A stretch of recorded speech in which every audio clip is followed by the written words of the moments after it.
and a very warm welcome to another edition of World Panorama. Here we are getting you your weekly dose of major international news with a perspective. I'm Sana Khan. Before we get you those detailed reports, here's a look at the top stories this week. US President Barack Obama cancelled summit meeting with Vladimir Putin over Snowden case. Kremlin expresses disappointment. World Panorama takes a closer look at the chill in ties.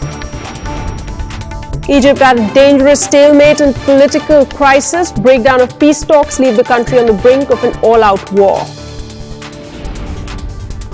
And India-Pakistan talks could be in jeopardy. Line of control turns hot again as Pakistani troops kill 5 Indian soldiers in Poonch.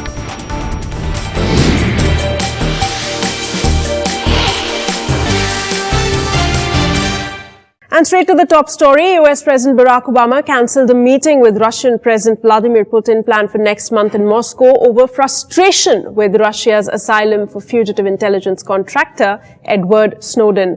Russia's decision to grant Snowden asylum and the timing of the move infuriated Washington. It became impossible for the White House to justify the summit, especially to a domestic audience. The Obama administration has repeatedly expressed disappointment after Moscow granted temporary asylum to Snowden, a former U.S. National Security Agency contractor who made public some sensitive information about U.S. intelligence gathering. Russia rebuffed U.S. pleas to hand him over to face criminal charges, including espionage. Even before the Snowden affair, let's tell you, U.S.-Russian relations were in trouble. The interaction and body language between Barack Obama and Putin at the G8 summit in Northern Ireland in June was astoundingly tense. So where do these developments leave the ties between Moscow and Washington? Is the pause going to last longer than it should? Because important issues are at stake here. That's what we will be talking about over the next couple of minutes. Joining me on the show this week is Professor Savita Pandey from the School of International Studies, JNU. Welcome to the show, ma'am. But before we start talking about that, here's a report that I've compiled for you.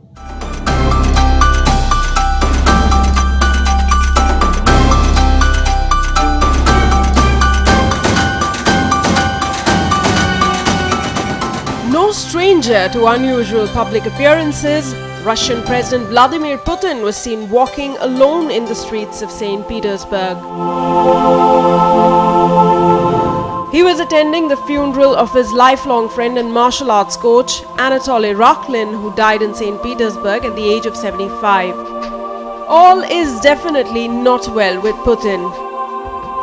Earlier, the White House handed President Putin a high-level diplomatic snub this week with the announcement that President Obama will not meet with him on a visit to the country next month. Our decision to not participate in the summit was not simply around Mr. Snowden. It had to do with the fact that, frankly, on a whole range of issues where we think we can make some progress, Russia has not moved. Washington and Moscow are at loggerheads over the war in Syria, the fate of U.S. intelligence leaker Edward Snowden, missile defense, nuclear disarmament, and human rights. I think it means a whole lot. First, the very move, the dramatic nature of the move itself, I think, is quite meaningful. I think there will be, in the best case scenario, a pause. How long the pause may be is anybody's guess at this time, for high-level contacts, for highest-level contacts between Russia and the U.S. Of course, there will be some, but they will be lower-level contacts that hardly make any decision. Despite the cancellation of the planned meet, United States and Russia put a brave face on deteriorating relations, pledging to work together on shared interests. U.S. Secretary of State John Kerry and Defense Secretary Chuck Hagel met their Russian counterparts to try to repair some of the damage over strained relations between the two nations. Our interests, almost in every case noted and more, are mutual interests. The world is complicated, it is combustible. To find solutions at a critical time in the world are not easy. But just as Minister Lavrov and Secretary Kerry have noted, to address these clearly, directly, with each other, honestly, and to find the common denominators where we can build high ground to move forward to help resolve these great issues of our time. Moscow and Washington disagree over a long list of issues, from Syria's civil war to human rights and Russia's ban on homosexual propaganda. But there are some areas critical to global security where they have been able to work together. The question is, despite the chill in ties, will they still cooperate? All right, Professor Pandey, let me start by asking you, how do you see this, pause, so to speak, that has now emerged between Washington and Moscow, the ties? See, there are two aspects to it. One is the cancellation of the visit itself. Meeting, actually, he's going to the G20 summit, and he was supposed to, now he's going to Sweden. Yeah. I think, from the American foreign perspective policy, there is no other option. And I think that is a politically correct expression, or I would say reaction to. But if you see as a comprehensive US-Russian relations, I think it is in line with the falling down of relations between them since Putin's second term and Barack Obama's second term. Putin's election during Duma and then 2011 and again 2012 as presidential was essentially on an anti-US platform. Legally, if you see, there's nothing wrong the Russians have done. Right. In fact, legal experts have gone to the extent of saying that this is a political crime. It's not a crime of the crime order where you have an extradition. Yeah. And, asylum is always granted in such cases. And secondly, the nature of asylum that has been granted, temporary 1-year asylum. But in the long term, if you see the relationship as it is going down between the two countries, it is not only in the New START treaty, it's again in the context of what's happening in Syria, and also Russians, I would say, change of mind on Iran. Earlier they had fallen in line with the US. So, as you go and see their relations in totality, the Russians have told the US aid to wind up. The Russians have also discontinued the non-Lugar assistance program on nuclear, in which the Americans had invested hell of a lot of money. So we do know that both of them, the relationship has been strained, and now Snowden case is just another case, and hence the cancellation of this, meeting between Putin and Obama. So what I'm trying to tell you is Snowden falls into both the categories. You see, even if the relationship was not falling down, asylum would have been granted. Okay. There is no question of extradition in such cases. There is no extradition treaty. There is no question of extradition. But in the light of, if you see a larger background of US, it falls well into the pattern, because anyway the relationship is going down in other spheres as well. So this is something that was expected from Obama, but Obama also mentioned, he agreed that yes, there is a problem in terms of our relations with Russia. So do you think that could be, one way to look at it is positively, that yes, there is an acknowledgement that there is a problem, because then, there will be something to work out for a solution, first accepting that there's a problem. Yes, there is a serious problem. And, as the Russians are growing, the growth rate is growing and they're increasing, they're coming up, they're trying to assert themselves regionally, bilaterally and globally. This was expected, They no longer need American assistance of the kind. And also Putin has to fight domestic resistance, Yeah. the opposition and the protests. And this comes out, as a very big sign of, yes, we have given asylum. It is sad, but there's nothing we can do about it. And I think here the Russians stand higher in this case. We're telling them that we are ready to go in. If you see the Russian statement, they have said, in any case, our invitation is still open. Because this is to take place in September. Yeah. So they're saying the cancellation is their own. Too bad if you don't like it. So I would say, in the light of relationship which is going down over a period of time, from 2011-12, specifically last 1 year, we find that it falls well into the pattern, and there's very little. And it would personally, if you look into leadership angles of Putin versus Obama, it is a minus for Obama, because he's the one who's been championing the cause of, denuclearization, improving relations with Russians, and also globally in Iraq, in Iran, in Syria.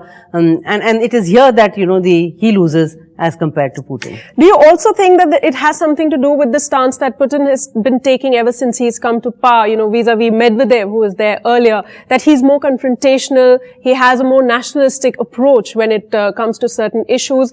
And also I want to bring in, one issue which is important is Syria. Do you think it is Syria that's going to be most impacted with what's happening between, US and Russia? Yeah, sure. You know, Russia, in fact, Syria is one place where you always you see a Cold War kind of scenario, and then Russian stakes are very high in Syria.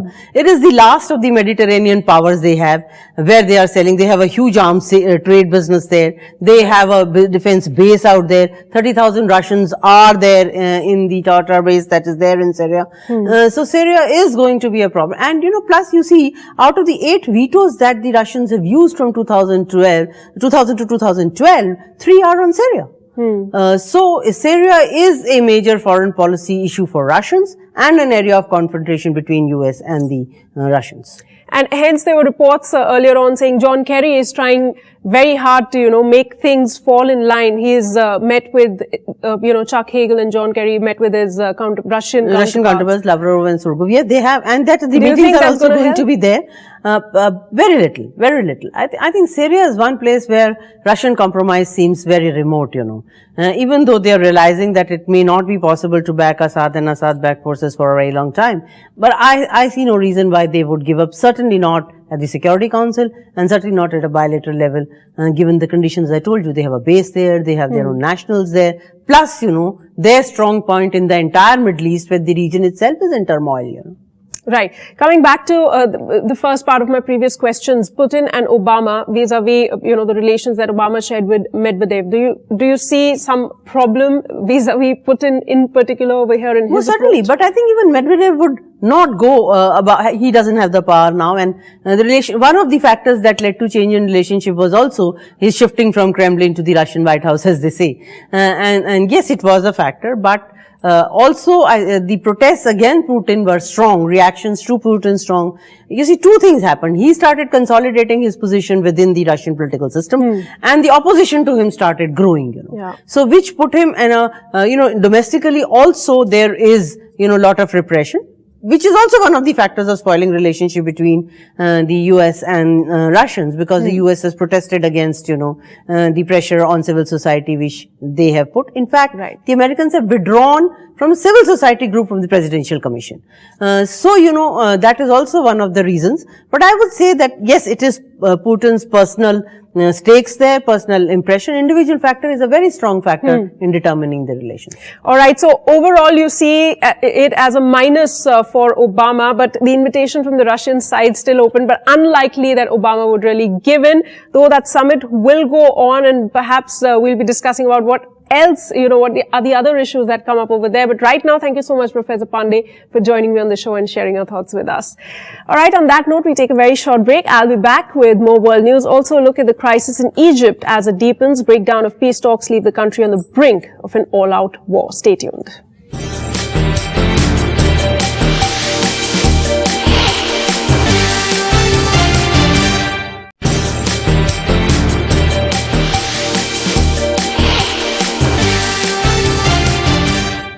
You're watching World Panorama. Egypt's political crisis entered a tense phase this week after international mediation efforts collapsed and the army-installed government repeated its threat to take action against supporters of deposed President Mohamed Morsi. The latest development put the brakes on a mission by the US to help resolve the crisis in a country that is instrumental in Washington's Middle East policy.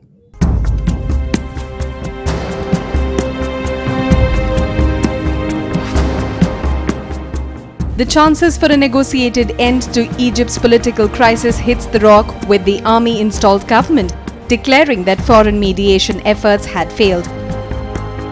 لقد أعطينا الفرصة كاملة لكافة الجهود الدبلوماسية للوقوف على حقائق الأوضاع في المشهد المصري الراهن، ولقد أعطينا المساحة الواجبة لاستنفاذ الجهود الضرورية من أجل نبذ العنف وحقن الدماء والرجوع عن إرباك حركة المجتمع المصري.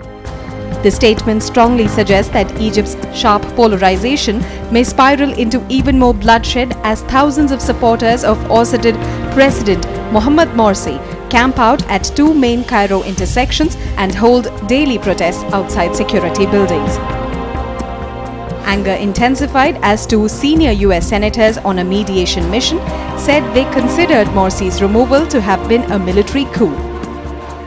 We urge the government and armed forces to ensure that all Egyptians can participate in amending the Constitution, to set a clear timetable to achieve the major benchmarks of the transition to democracy, to allow credible Egyptian and international groups to observe the upcoming election. We think that the envoys who came to Egypt and meet our representative in the party and in the alliances are discussing some points far away from the core issue.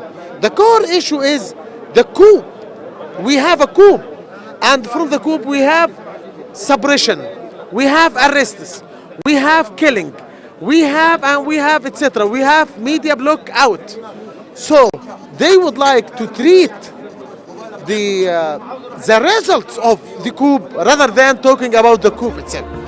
Already, more than 250 people have been killed in violence since the military ousted Morsi more than a month ago. His supporters have staged daily protests since.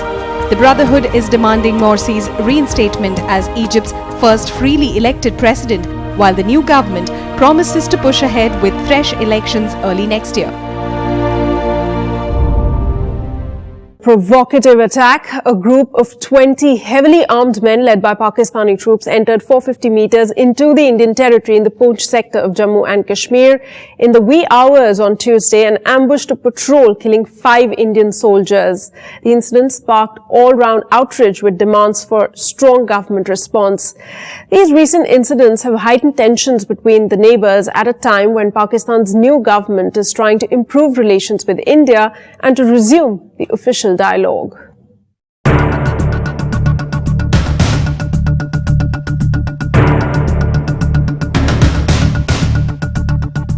Two months after Nawaz Sharif took charge as Prime Minister in Islamabad, India and Pakistan relations have taken a new hit.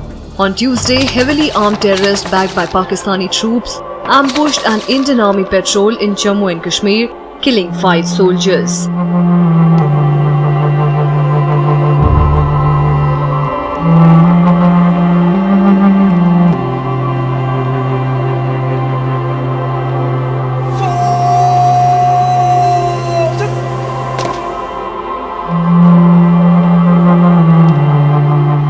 So far, I can only say that 20 heavily armed terrorists, 11 persons dressed in Pakistan army uniform.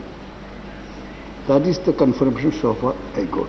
That's why I made this statement. The attack, one of the worst since the 2003 truce along the line of control in the Himalayan region, puts the Indian government under pressure to respond aggressively as it heads into a tough election next year. See, this is absolutely atrocious the way Pakistan has butchered our Jawans. They had beheaded earlier also, and it is constantly in denial. So what the country is up and angry against the government's lackluster approach because the defense minister himself has provided an alibi to Pakistan. With the latest attack, the process of normalizing trade and investment relations between India and Pakistan could be in a jeopardy once again. The opposition parties tore into the UPA, with the BJP accusing the regime of Prime Minister Manmohan Singh of siding with Pakistan.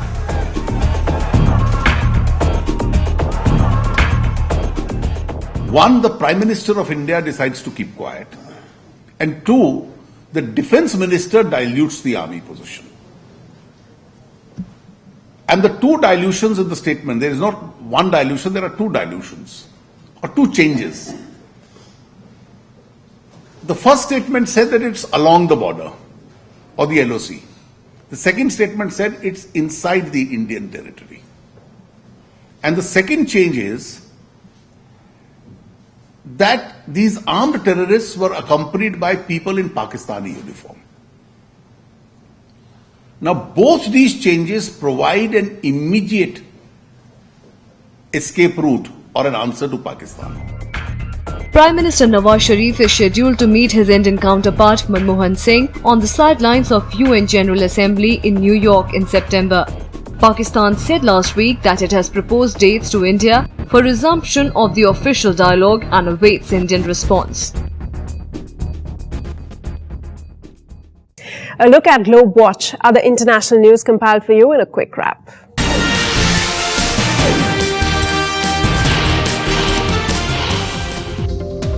Japan summoned China's envoy to Tokyo on Thursday after 4 Chinese Coast Guard vessels stayed in waters near a handful of disputed islets for more than 24 hours. The Japanese Coast Guards said that this was the longest time Chinese vessels had spent in this area. The insertion was the latest in a series by Chinese government ships in recent months around the Senkaku Islands. Beijing also claims the chain, which it calls Diocese. An unmanned Delta IV rocket successfully launched from Cape Canaveral Air Force Station on schedule on August 7th. The rocket contains a communication satellite that it will take into the orbit for the US military and its partners, including Australia, which paid for the spacecraft and launch services. The launch comes 3 months after the 5th WGS satellite reached orbit. Highly radioactive water from Japan's crippled Fukushima nuclear plant is pouring out at a rate of 300 tons a day. As the report came in, Prime Minister Shinzo Abe ordered the government to step in and help in the cleanup, but TEPCO refused to confirm the extent of the leak. In the early weeks of the disaster, the Japanese government allowed TEPCO to dump tens of thousands of contaminated water into the Pacific in an emergency move. Australia's political parties have swung into campaign mode a day after Prime Minister Kevin Rudd called an election for 7th September. Rudd's Labour Party announced a $177 million package to assist the car industry. Conservative opposition leader Tony Abbott, meanwhile, pledged to repeal Australia's carbon tax at his first campaign event in Brisbane. Polls currently put the opposition coalition ahead of Labour by 52 to 48. The economy is expected to be a key in the election, along with asylum and climate change. A series of car bombs targeting busy markets and shopping streets in and around Baghdad killed at least 51 people and wounded more than 100 on August 6th. Bombs went off in the northern, eastern and southern districts of the capital in quick succession, in areas crowded with shoppers and worshippers near a mosque.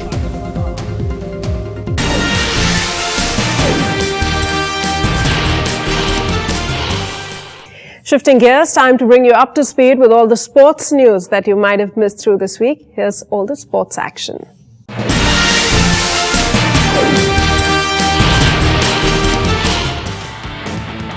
A text message saying goal sent to the referee's watch will end disputes over whether the ball has crossed the line in the English Premier League this season. The Premier League will become the first domestic competition to adopt the camera-based technology when it kicks off on August 17. Dubbed Goal Decision System, developed by British company Hawkeye, the system promises to give referees a ruling within a second, their watch buzzing to tell them when a ball has gone in. French sprint hurdler Alice Decox is the latest athlete to fail a drugs test and has been provincially banned after testing positive for a banned stimulant. Decox had been due to compete in the ongoing World Championships, which began in Moscow but did not travel with the French team following her hearing. The 28-year-old now faces a 2-year ban. Cristiano Ronaldo scored a goal in each half to power Real Madrid through a 3-1 victory over Chelsea in football-friendly Sun Life Stadium on Wednesday. Ronaldo scored off a free kick in the 31st minute and helped seal the victory with a header in the 57th minute. It was a disappointing loss for Chelsea manager Jose Mourinho, who was facing his old club just 3 months after his acrimonious departure from the Spanish Giants.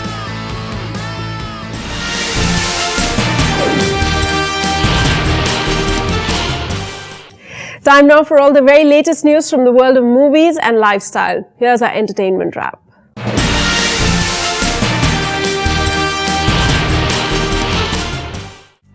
Actor Ashton Kutcher shook up the New York Stock Exchange at the traditional daily market opening ceremony to promote his latest film Jobs, in which he portrays the late Apple co-founder Steve Jobs. Dressed in a simple brown suit and blue shirt, Kutcher came to the New York trading floor wearing the same beard he had grown to portray Jobs in the film that focuses on the career beginnings of the creator of the iPhone in Silicon Valley. The film will begin showing in US theaters on August 16. An array of Hollywood's biggest stars hit the red carpet in New York to celebrate the New York premiere of Lee Daniels' The Butler. The all-star cast was assembled by director Lee Daniels to help tell the story of Cecil Ginn, a White House butler who served 8 presidents from 1952 to 1986.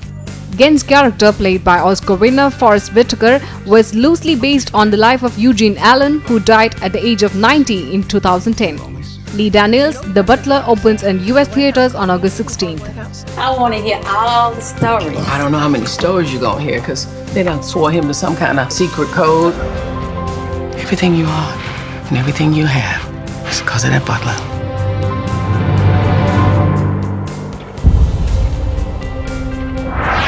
A new trailer offered up more clues on the direction and purpose of Diana, the controversial biofilm about the late princess. The film, starring actor Naomi Watts, details the final years of Princess Diana's life. Diana is due out in UK on September 20th, with a US release set for October 10th. Find a way for us to be together.